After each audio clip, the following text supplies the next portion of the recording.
everybody. My name is Vinnie and welcome to my second Hot Licks video. I have a few different things I'm going to talk about today, but before we get into them, let's tune up real fast. I'm tuned to A440, so if you have a meter, you might want to just tune to that, but in case you don't, here's an A.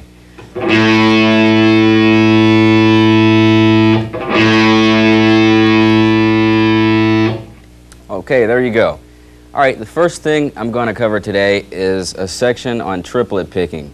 The triplet can be a good vehicle to use for speed picking and also for moving around to different positions on the neck pretty conveniently. So I'm going to cover some really simple ideas that are basic and show you how you can build them up to come up with some cool sounding ideas. Okay, I'm going to base this section around the key of D minor just for the sake of simplicity. I'm going to start off with some descending triplets.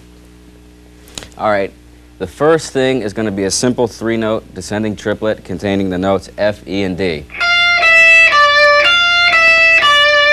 And one thing we can do with that is move it up the neck or up the D minor scale diatonically on one string and come up with this.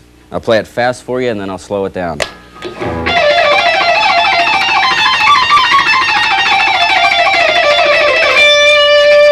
Okay, here that is slowed down, and notice it's just triplet patterns, the same picking pattern all up the neck, just moving it around to different positions.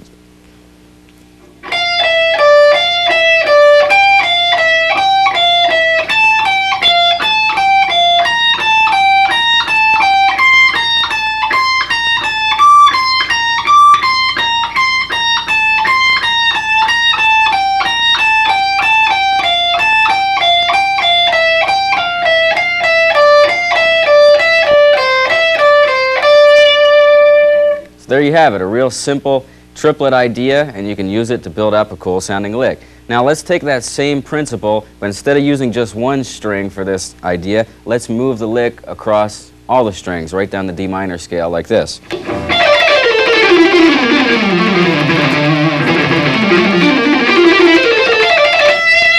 All right, now here that is slowed down.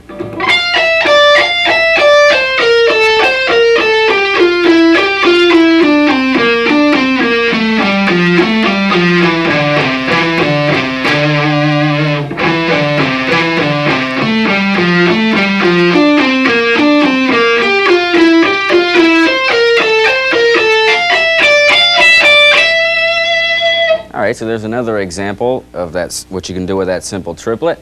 Now let's take a 2-note group here and build 6 notes, 2 triplets on 2 notes. The basic 2 strings, excuse me. The basic pattern will be this. We can take that and move that up the neck, and then also move it down the scale, just like we did the single note triplet. So here it is.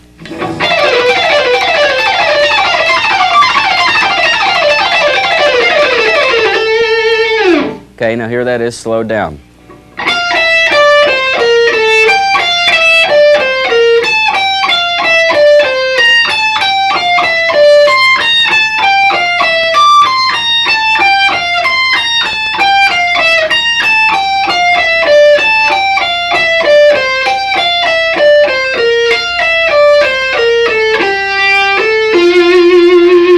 All right, now let's take that and move it across all the strings down the D minor scale.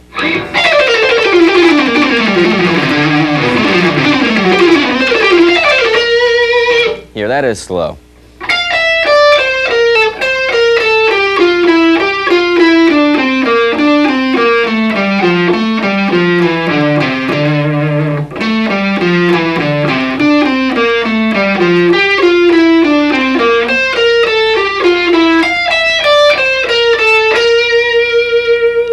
All right, so there's a bunch of different things you can do with a simple descending triplet. You know, you can build a bunch of cool licks from that. I'm going to give you an example here. I played on a Pepsi commercial a few years ago, and I used one of these very licks that I just showed you. So I'll show you what I'm doing here just as an example of how you can use something really simple to kind of build an exciting lick.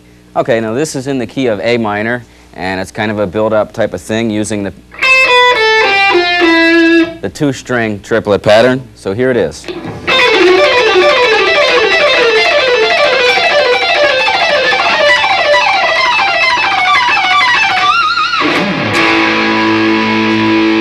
All right, now here that is slowed down.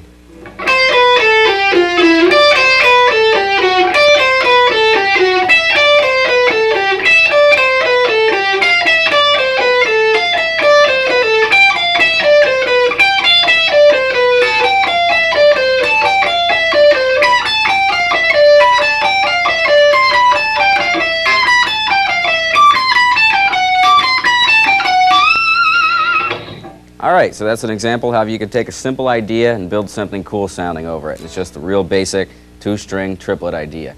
All right, so in the first group of things there, what we did is we used a descending triplet. Now we're going to turn it around and use an ascending triplet. Instead of playing F, E, and D, we're going to play D, E, and F. And we can go through all the same steps, basically, and come up with a whole new group of licks. The first one is going to be taking ascending triplet, moving it up one string right up the D minor scale.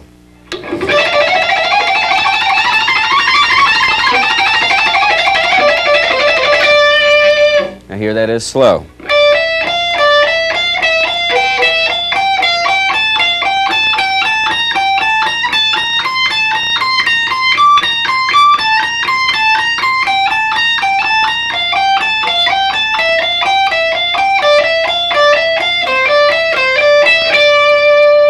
All right, now let's take that same idea and move it across the strings down the D minor scale.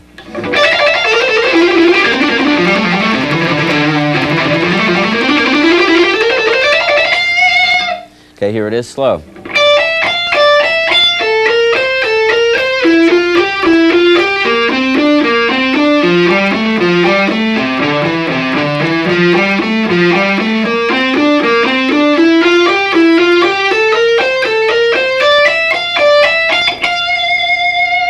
All right, now let's use an ascending group of two triplets using two strings, and the basic pattern will be this. And let's take that and move it up the neck.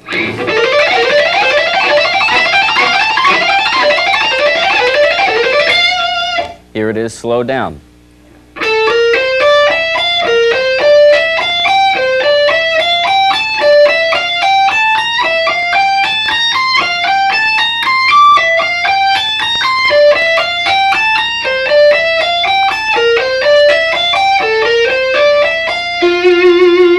That's a real common lick to people who are first getting into the fast picking type of stuff. I know when I first started getting into it, it's one of the very first licks I got into. I think I picked it up off a Demiola record. It's a really nice lick.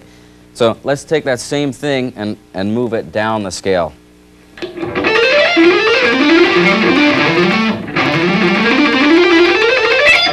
Okay, here that is slowed down.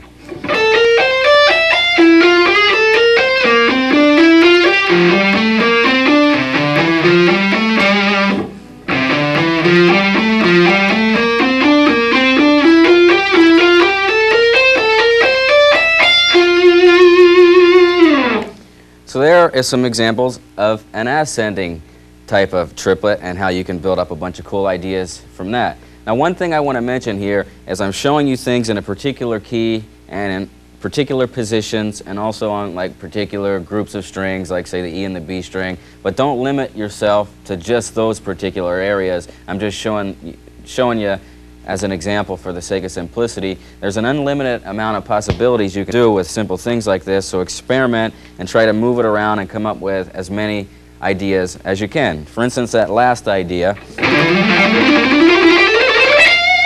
move that around to every position you can think of in the D minor scale and come up with a bunch of different sounding runs.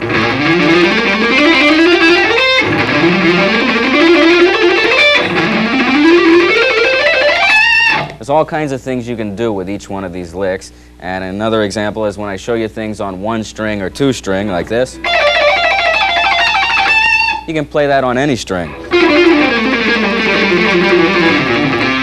So again, just experiment and come up with as much as you can based on these ideas. Okay, the next lick is going to be a little bit more difficult. It's a three-string lick, and your right hand is going to have a tendency to want to start to play a downstroke when you should play an upstroke. So I'm going to play the lick and I'll slow it down for you and I'll show you what I mean. Some of the groups of strings are going to start with a downstroke and some of the groups are going to start with an upstroke, and for some reason, you know, the right hand has a natural tendency to want to start each new lick with a downstroke, but make sure you really work on consistently picking down, up, and, you know, keep that together. Okay, so here's the lick.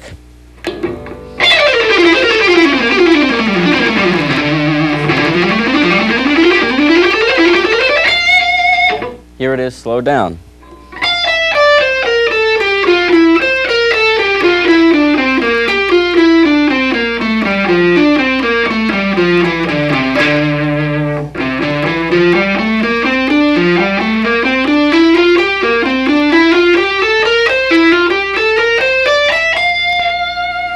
So if you notice, each lick basically lasts for 9 notes and has 3 strings. It involves 3 strings.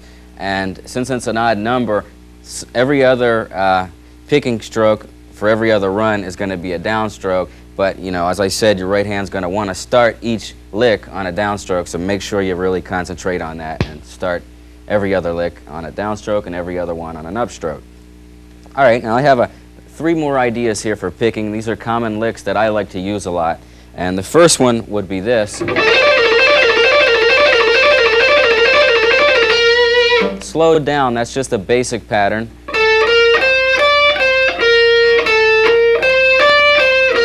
Basically 2 triplets. You can do 2 things with that. You can just keep it in one position and play it over and over again. Or you can move it up the neck.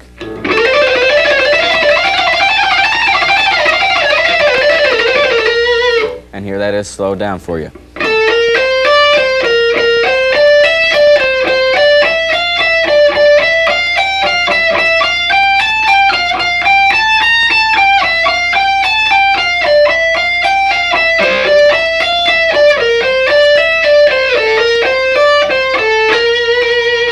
They're harder to play slow, actually. Okay, the last 2 are going to be really classical sounding. I got them from listening to violin and also flute players, or flutists, wherever you want to call them. But anyway, it's going to be, again, a 6-note pattern, a group of 2 triplets, and the first one will be this. Now you can take that and move it up 1 string.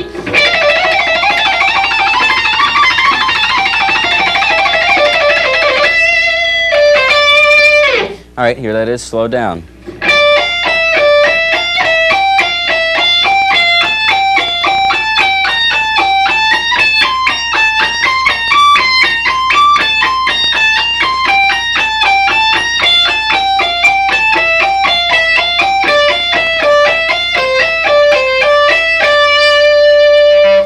Now, you can also move that across all the strings like this.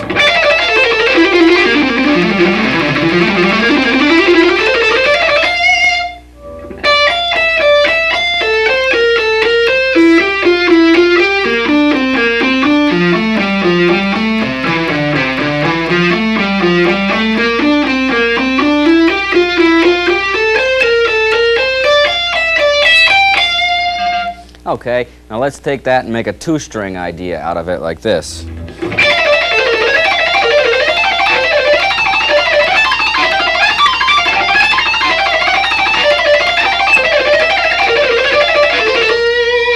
Here it is, slowed down.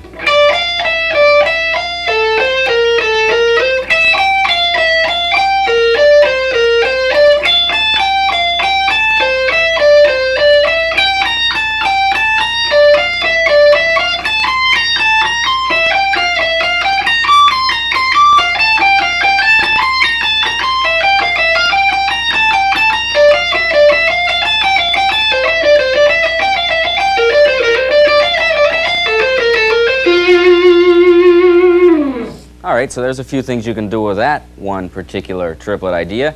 So the next and final lick is going to be that same type of thing, but actually backwards. It's going to be this. That'll be our basic lick, and we're going to take that and move it through all the same stages. So here it is, up 1 string.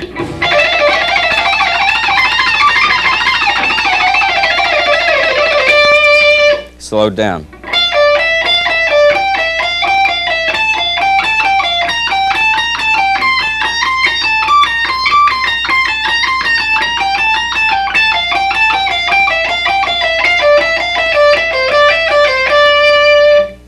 across all the strings.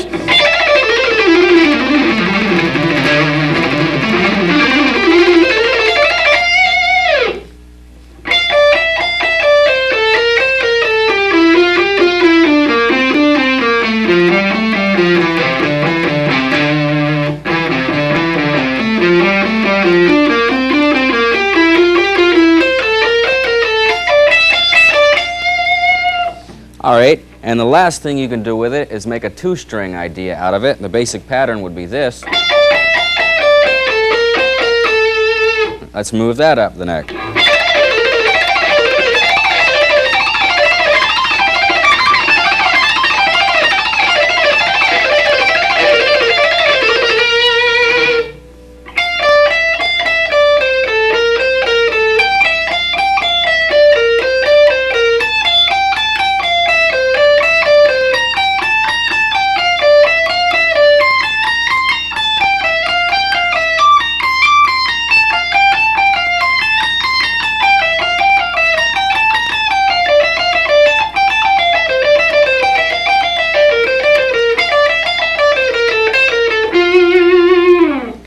Alright, so there you have it. There's a bunch of different triplet picking type of ideas, and I hope it is very clear to you that by just taking simple triplet ideas, you can build up just a bunch of cool sounding riffs. They're a good vehicle for speed picking. They make it real easy for that, and also it is very easy to move around on different positions of the neck with your left hand using, you know, these type of patterns. It makes those easy also.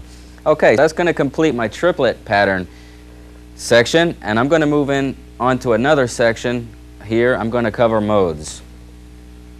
Alright, I've done like 100 clinics in the past year and a half, and to my surprise, I've learned that most guitar players out there don't have a clue about what modes are, and a lot of them who do know about them are really confused by them. So I decided that since it's such an important thing, that I was going to try to cover it here in very simple terms. I'm going to show you the way I look at it, and hopefully I can clear it up for people that are confused. And for those of you who know nothing about modes, I hope you can see how important they really are to your guitar playing, your improvisation, and also your songwriting. So let's get started on these. I'm going to use the key of C major for my examples, and of course everybody knows the notes in C major are C, D, E, F, G, A, and B. The first thing we should do is look at a chord scale in the key of C major. These are going to be all the chords, the basic major and minor chords in this particular key. Okay, so the first chord is going to be C, obviously, it's the root. The second chord is going to be D minor. The third chord is E minor. Fourth chord is F. And then G, A minor, and then B half diminished. Or you could call that a B minor 7 flat 5. It's the exception chord here. It breaks the rule because there's a flat 5, so it's a little weird. And then, of course, we'd be back to our octave C major. So there you see we have 7 different chords based on the key of C major. And it's really important to know that each chord is related to the key of C major. None of the notes in any of the chords goes outside of the key of C major. Everything is related. It's all the same notes, but just starting from a different point within the scale.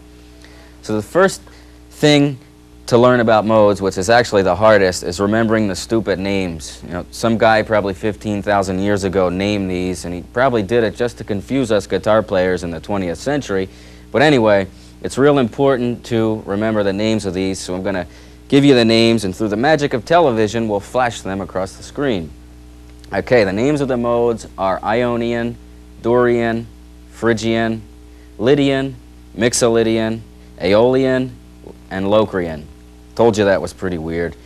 Okay, it's important to remember 2 things, as I said before, the names of the modes and also the order in which they come in, because the order in which they were just listed and that I just mentioned them in is consistent. That's always the order they come in, and so remember that order. Kind of like your alphabet.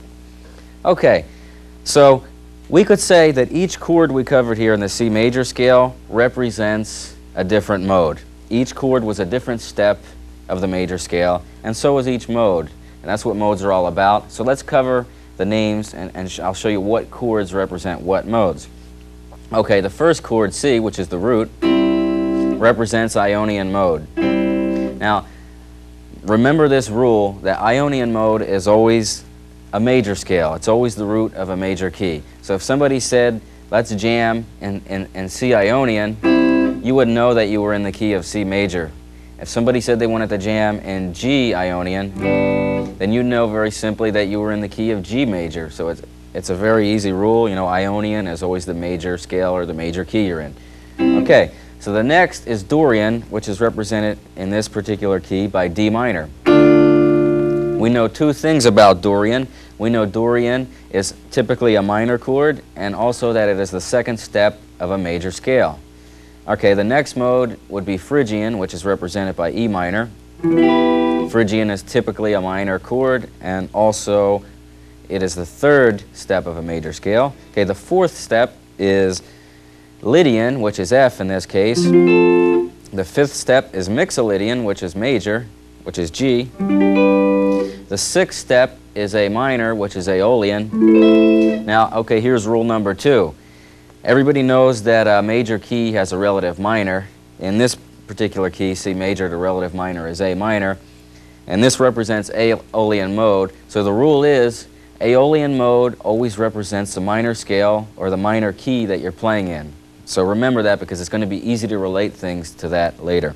Okay, so our final chord here is going to be the B minor 7 flat 5 or the B half diminished. It's going to represent Locrian.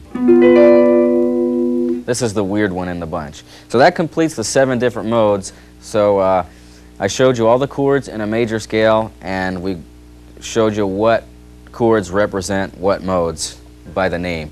Okay, so the next thing I recommend that you do is put all these chords on tape, either with a drum machine or a click track so you can keep time, and practice playing a 1-octave scale over the different modes. So in other words, start first with a C chord, put that on tape, and play a C scale over top of it in 1 octave.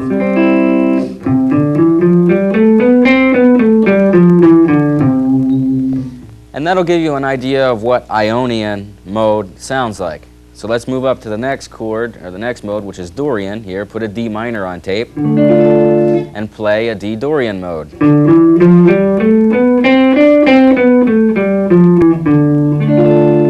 And one thing I want to stress before I move on here is right there on the D Dorian mode, I didn't play a D minor scale, I didn't play a D major scale, I played a D Dorian mode, and all that is basically a C scale but starting from a D note. So don't get confused and think just because I'm starting with a D here that I'm going outside of the key of C major. I'm not. I'm using all the same notes as I will with all these different modes. And I would kind of relate this to the piano. It's if you played all the white keys on the piano, you'd be playing in the key of C major, obviously. You could start a scale on the C note and play, and you'd be in C major. You could also start a scale on the D note, the E note, the F note, any note. As long as you played all white keys, you'd still be in the key of C major. So don't get confused and think I'm going out of key here. I'm not. All right, so the next mode is Phrygian, so put the E minor chord on tape and play the mode over it.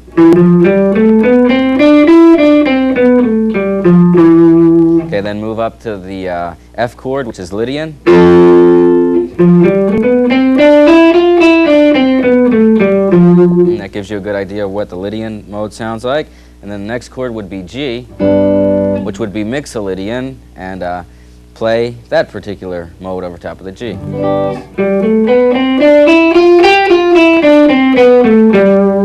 It's a good idea of what Mixolydian sounds like. The next mode is Aeolian, which is A minor, which we said was the root of the minor scale. Put that on tape and play a 1-octave scale over it.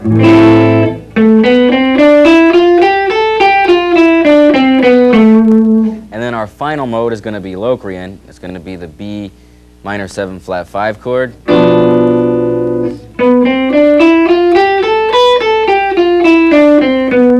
So that gives you a good idea of what Locrian mode sounds like. Okay, so we went through all the different chords, modes here, and we played a 1-octave scale over them. And the whole point, really, in this was to show you, basically, that we're not going outside of the key of C major. We're just starting at different points in the C major scale. Many people get confused by that and think you're like changing the notes in the scale, and they get really confused, but you know, don't let that happen. You're basically only in one key here, but starting at different points. Okay, so now what we're going to do is we're really going to define the sound of the modes. What we're going to do is take one bass note, and it's going to be a B here, and I want you to put this on tape and play all the different modes over this B note. So in other words, we're going to play B Ionian, B Dorian, B Phrygian, B Lydian, B Mixolydian, B Aeolian, and B Locrian. So we're going to have a bunch of different modes all over the B note, and this is going to help you really hear the different and the tonalities of all the different modes. So the first thing we're going to do is want to build a B Ionian. Now, as we said before, B Ionian, the Ionian mode is always a major scale, so very simply we're going to be in the key of B major. So put a B note or a B major chord on tape, and then play the B scale over it, and then improvise with it a little bit just to get the feel for what it sounds like.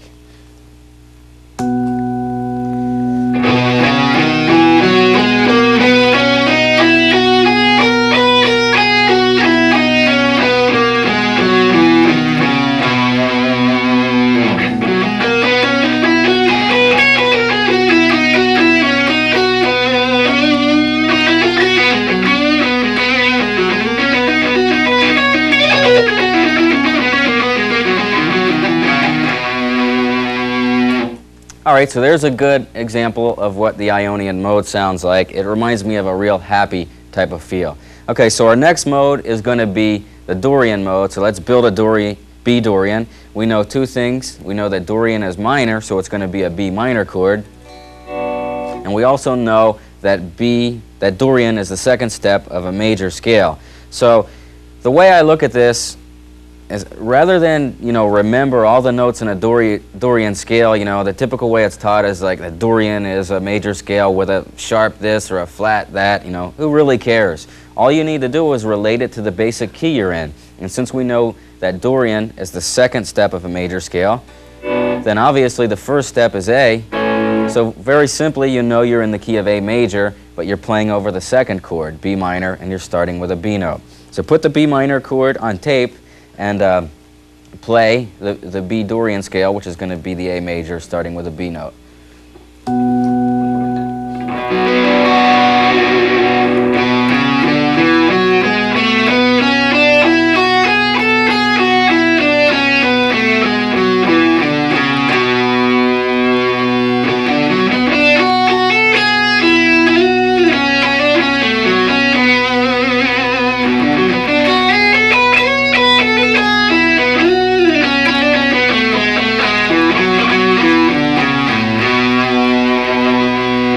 All right, so there's a good example of what a Dorian mode sounds like. I call it the Western mode because for some reason it reminds me of a cowboy movie or a Western movie. I can almost visualize John Wayne riding a horse through the desert.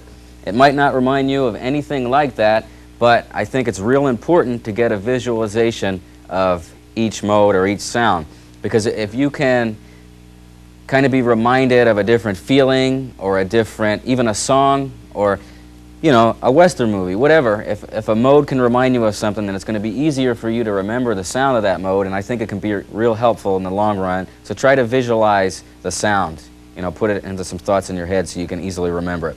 Okay, so the next thing we want to do is build a B Phrygian, because Phrygian is next in line. We know that Phrygian is typically a minor chord, and it's the third step of a major scale. So if B is the third step, then obviously our first step must be G. So we know we're playing in the key of G major, and its relative minor would be E minor. So we'd be playing in G major, E minor, but starting with a B note over a B chord. It's as simple as that. So put the B minor chord on tape, play the scale over it, and then improvise to get a feel for it.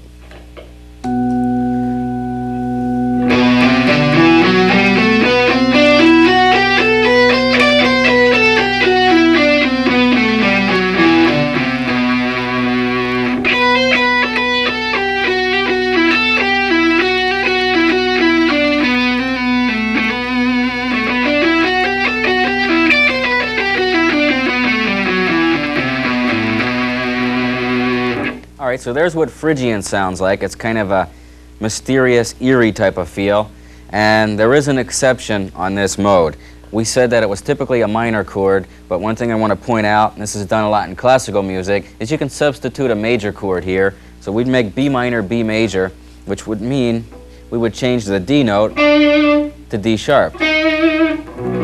Make B major. So now go through, put the chord on tape again, play the scale, but what you have to do is, since we made D, D sharp, we have to change all the notes in the scale from D to D sharp. Okay, so here's what that sounds like.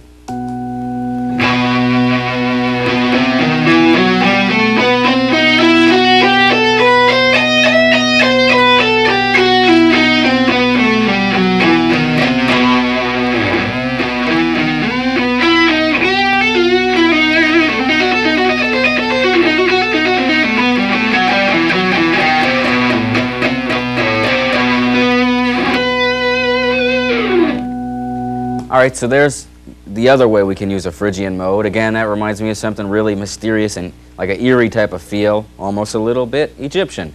Okay, so our next mode in line is Lydian, so we're going to build a B Lydian.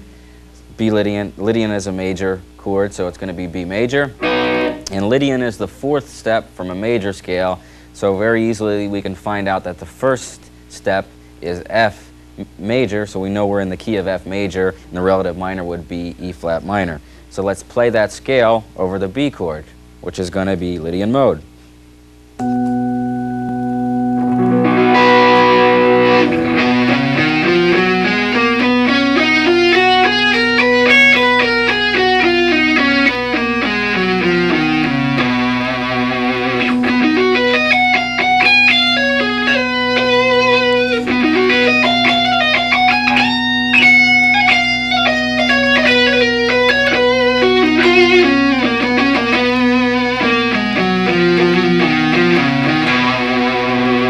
Alright, so there's a good idea of what Lydian sounds like. I call it the movie mode because for some reason it's used a lot in movie soundtracks. I notice it a lot, especially when somebody's flying through the air like Superman. They use the Lydian mode to express that. I don't know why, but I'm just kind of used to hearing it in movies now, so that's kind of how I remember it actually.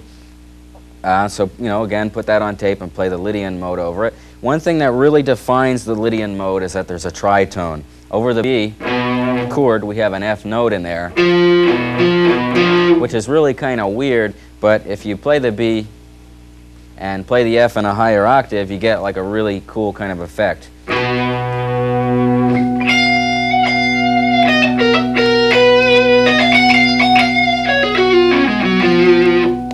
That's one thing that really defines the tonality of a Lydian mode. It kind of sounds a little weird just playing it over one note like this, but I think if you experiment with it and play it in some of your chord progressions, you'll find it's a real interesting mode. It's one of my very favorite ones.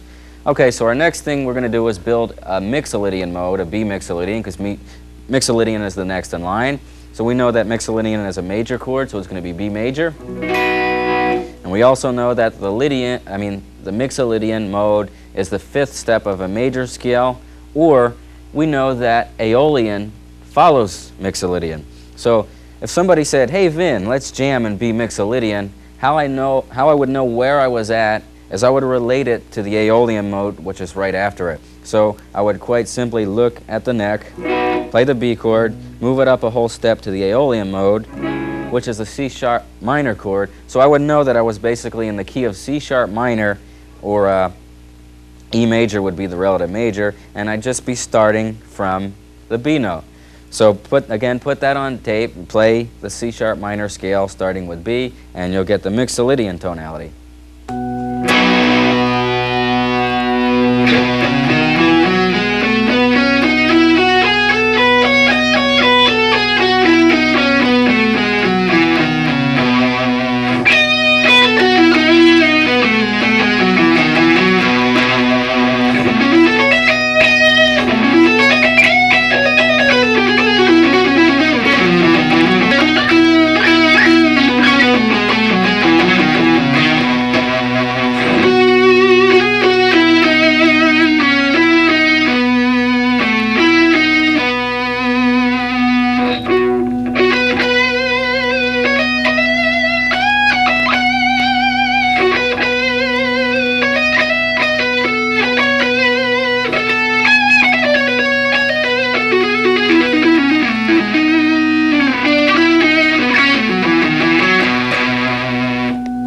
there you have your Mixolydian sound. It reminds me of like a happy summertime type of feel, and please ignore those couple wrong notes I played in there. I think you got a good idea of what it sounds like from the majority of them, which were right, I hope. But anyway, that reminds me of a summertime feel, and there's a couple examples I played for you in there, Norwegian Wood and also Freeway Jam by Jeff Beck.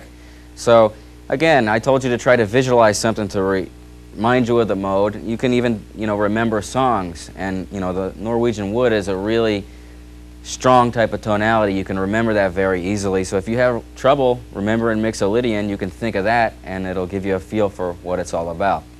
Okay, so our next mode is Aeolian. We're going to build B Aeolian. As we said before, Aeolian is always the root of a minor scale, so if we're playing B Aeolian, we're very simply in the key of B minor, and the relative major is D. So let's put that on tape and play the scale over it and then improvise with it a little bit.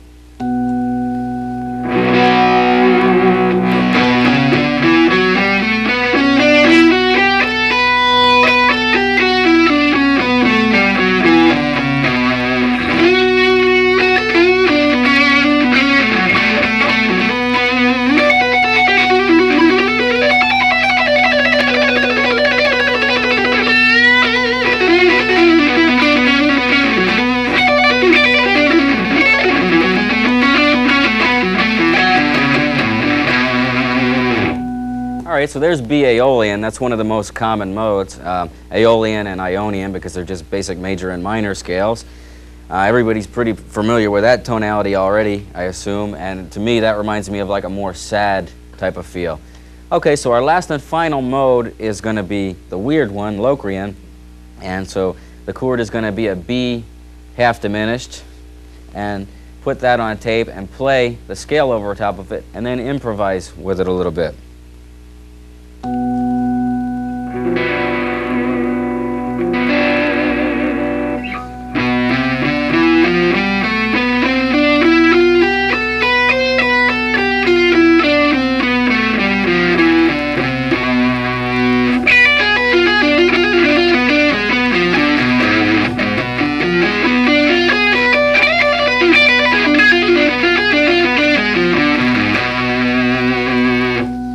There's what a B Locrian sounds like. I told you it was pretty weird. And by the way, how we find out what key we're in right there is I would relate it to the Aeolian mode, which is right before it, so I would know if we were playing B Locrian that we were in the key of A minor, or also the major scale is right next to it too, the Ionian.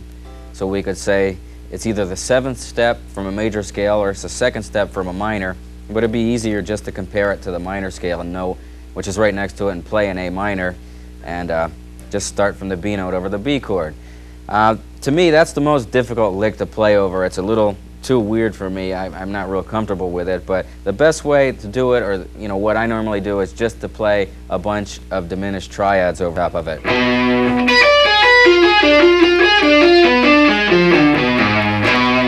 That type of thing, and that usually works.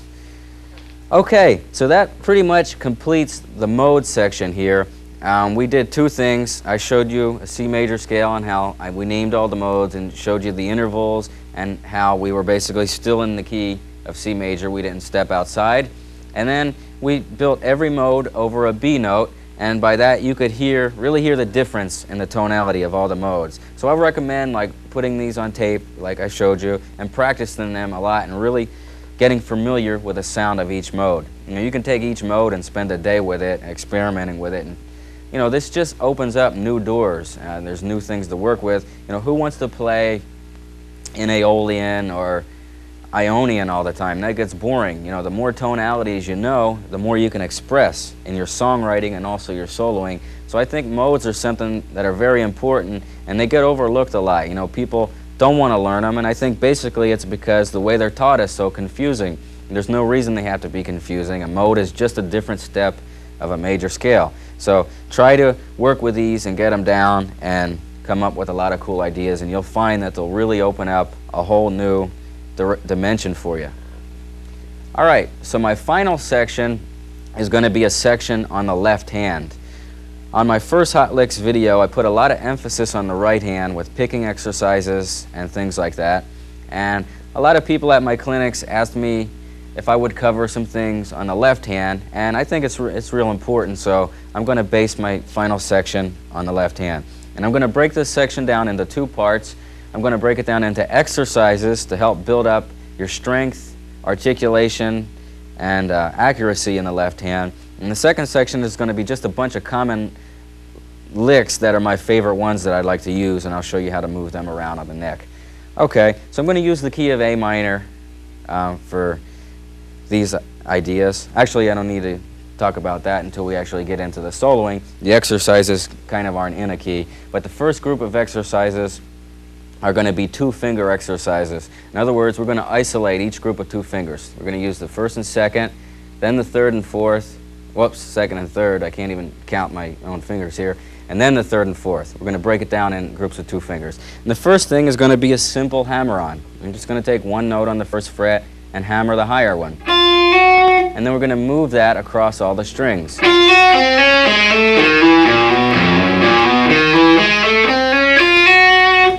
Okay, now we'll do that same hammer-on thing with the second and third fingers.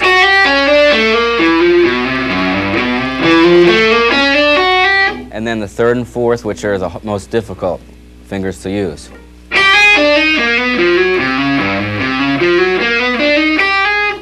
Okay, so now we're going to do that same thing backwards. We're going to use a pull-off, so we're going to start with a higher note and pull off to a lower one. And let's use each group of two fingers for those also across the strings. Then the second and third. And then the third and fourth.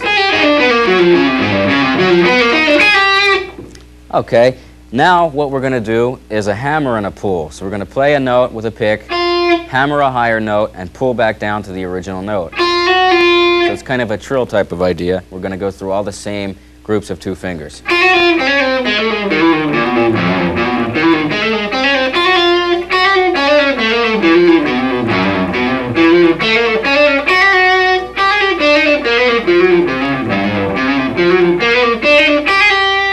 Okay, and then the last part of this is going to be a pull and a hammer.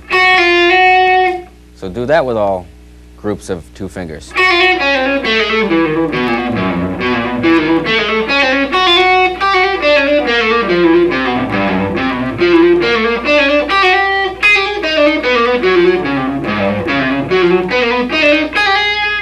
So that completes the two-finger exercises, and I'm sure they sound really boring, and they're a little boring to play sometimes too, but they're really going to help your left hand if you can do these over and over again.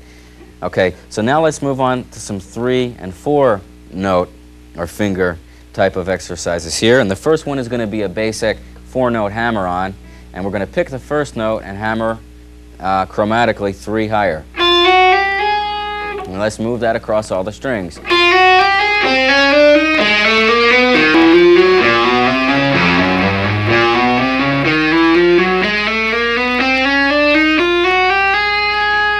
All right, and you can take that and move it up a fret at a time too if you want to keep doing it over and over.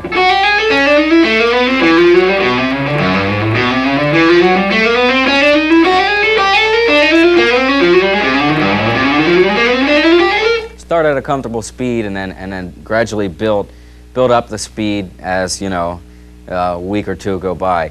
But one thing I would recommend with these exercises is using a metronome, especially in this example, because your fingers are going to have a tendency to want to rush the notes and not hit them right on the beat. So if you use a metronome, it'll really help your timing, and you'll be able to, you know, monitor how each finger should hit the note right on the beat. Okay, so the next thing is going to be pull-offs using 4 fingers. So we're going to start with a higher note and use a bunch of pull-offs.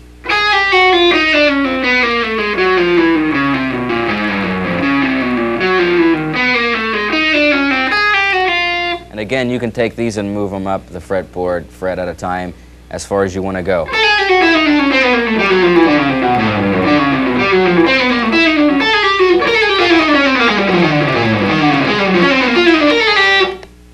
All right, so now let's do some 3-finger exercises. Let's use the first, second, and third finger and do some hammer-ons and then some pull-offs. So the first hammer-on is going to be this.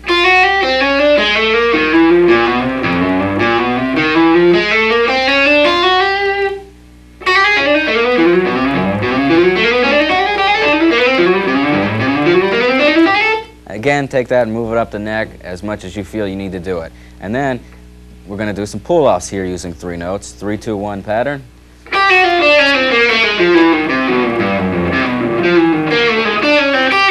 And again, you can take that and move it up.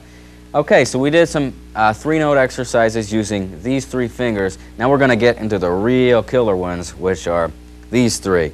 So we're going to do the same basic exercises, but you're going to find that it's a lot more difficult because this part of the hand isn't as strong. So first, let's do the hammer-ons.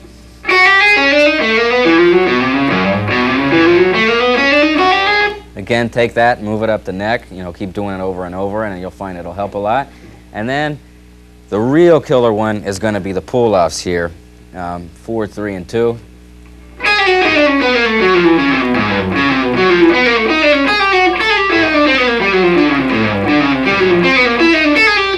My hand's like ready to fall off already from that one just by doing it like 2 cycles there. So that's a really, really hard exercise, but it'll really help strengthen your pinky, and it'll help all your fingers. All these exercises will help all your fingers kind of work together as a team. Like this could be the quarterback, and like, you know, this is the lineman, and whatever.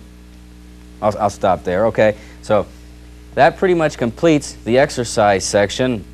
One thing I want to stress that's real important is, you know, really push yourself with these, but don't push yourself to the point where you think you might hurt yourself. For instance, if you feel any pain, then just stop for a while and come back to it.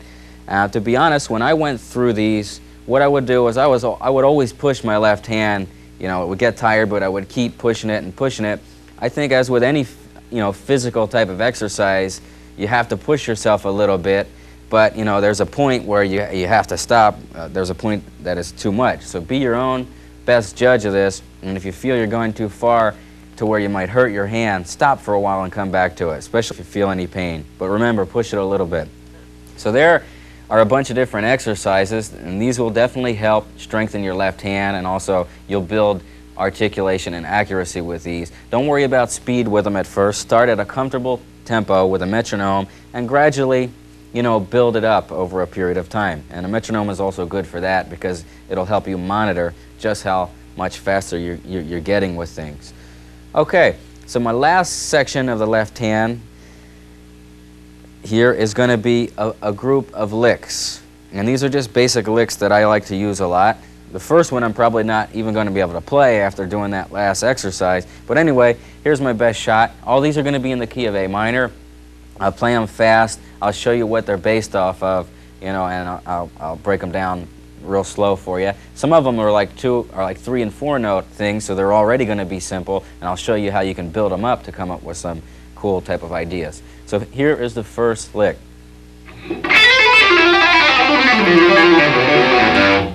All right, now I'm going to show you what that's based on. It's based on a simple group of 8 notes, and here it is, the basic lick.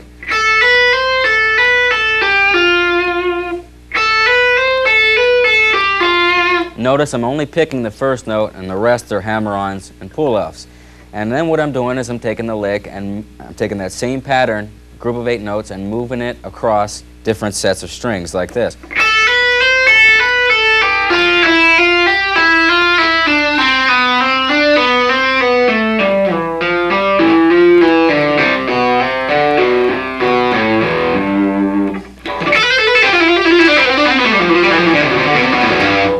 And notice I'm only picking the first note in that whole lick. You know, I'm picking the A note, and from there on it's all left hand.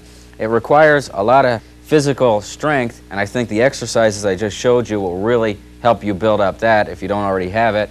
And one thing that you'll find is that by tensing up and really trying to play hard with your left hand is going to be the worst thing you can do. The more you practice the exercises I showed you, the more you'll learn how to relax your left hand and just be really light, and you'll be able to do, you know, licks like this, you know, very light with no tension in your arm, and it'll be a lot easier than trying to play it hard. Okay, so my second idea is going to be based on 2 strings, and it's going to be something that moves down the neck and back up the neck, and here it is.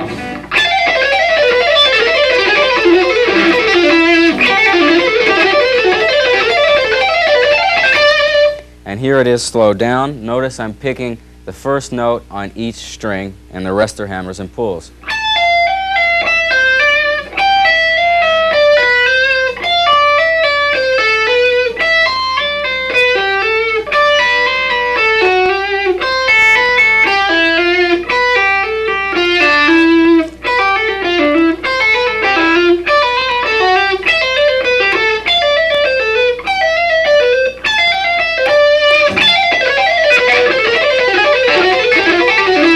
There's a cool idea. My next lick is going to be a simple 4-note lick. It's just going to be the notes A, C, B, C. And again, you're just going to pick the first notes and hammer the rest. And you can move that across the strings and it's a cool lick.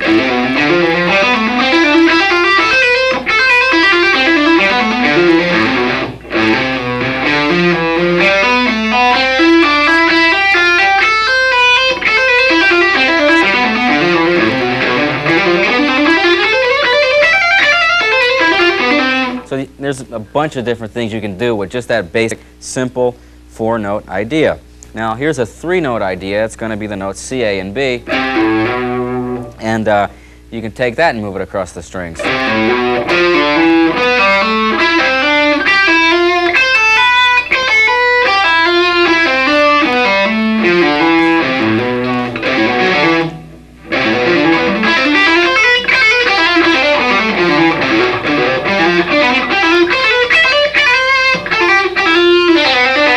There's all kinds of cool things you can do with that particular run. Okay, the next idea would be A, C, B.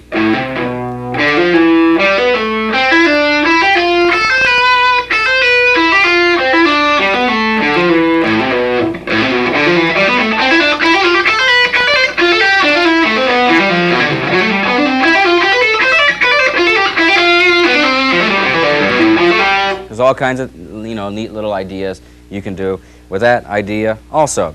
Okay, now another cool thing with hammers and pulls and the left-hand type of playing is to use it with pentatonic stuff. So let's take some pentatonic licks and break them down. Here's the first example.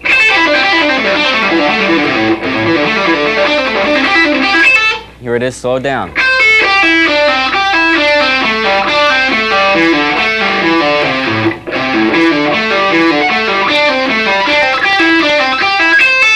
Okay, so that's all a bunch of pull-offs. Let's do that using some hammer-ons.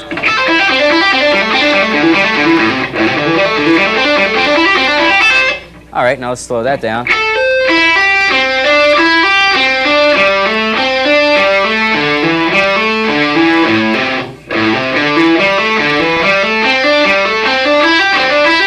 So there's a bunch of cool things you can do with pentatonic stuff.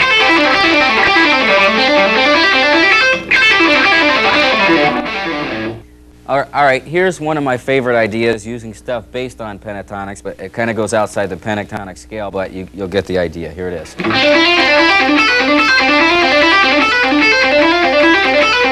And here it is slow.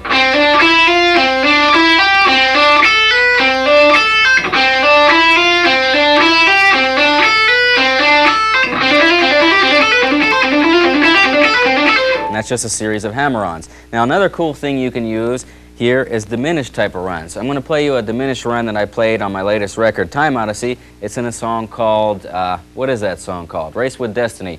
Here it is. I'll play it for you and I'll slow you the diminished run down.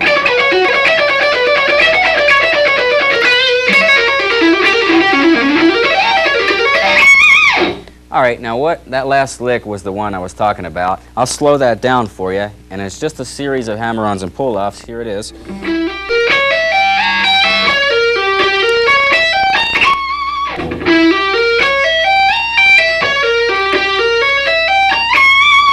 A lot of my friends were complimenting me on that, how fast I picked that particular line. I never told them that it was all hammer-ons and pulls, so if you happen to see any of them, don't even mention it to them. But that's just another example of how you can take some hammer-ons and do some diminished type of runs. It's really hard because they're wide stretches and also because you're skipping a string in there, but if you work on it, you can come up with some cool things based on this idea. There's all kinds of things you can do. Okay, so my last and final lick here is going to be one of my favorite ones. It's just a simple 8-note type of idea. I'll show it to you and show you how you can move it around.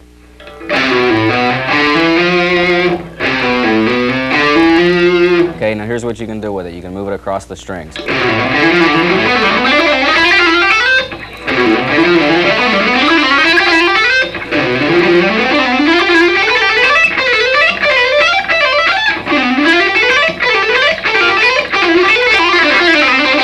There's also all kinds of things you can do with that line also. And so experiment with all these ideas and move them around to different positions and keys and try to come up with as many possibilities as you can. All right, so that pretty much completes not only this section, but my entire video here. Hope it's been a help to you. I hope it can really help you out here with some of the different ideas, especially the mode section. So thank you very much for tuning in, and see you next time. Bye. Play a tune. Okay, so I'm going to end with a few licks that I just went over just to show you how you can build cool left-hand type of things based on these ideas.